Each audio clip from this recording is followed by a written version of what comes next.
Corridor man will set off on a 1,200-mile trip across the country on his bicycle. He did it once before and says it was the hardest thing he's ever done. So why is he doing it again? CBS 2 News reporter Joy Howe has the answer. It should be a good trip. You could say it's the trip of a lifetime. I figured if I did it once, I can do it again. But it's actually the second time Matt Byers has gotten on a bike in his life and headed across the country. Well, last year I took off to Oceanside, California.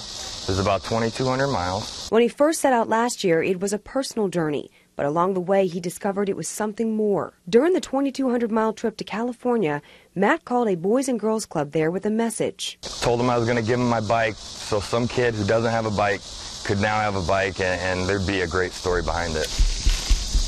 And now the story moves to Chapter 2.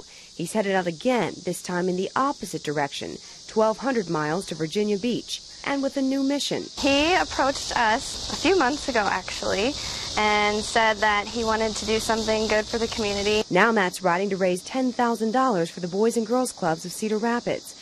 Along the way, he'll document the journey. They can pretty much watch my journey as I go. Thanks to a GoPro donated by U.S. Cellular, the kids will follow along. I mean, I think it kind of teaches them to be a role model. You know, it shows them that there are people that came before them that wanted to do good for them. At the end of the day, I mean, it's one of those things where if you can see an average Joe like myself go from coast to coast, these kids are really going to think to themselves, if he can do something like that, then I can do whatever I choose to do with my life. You might say they're hoping it'll be a cycle.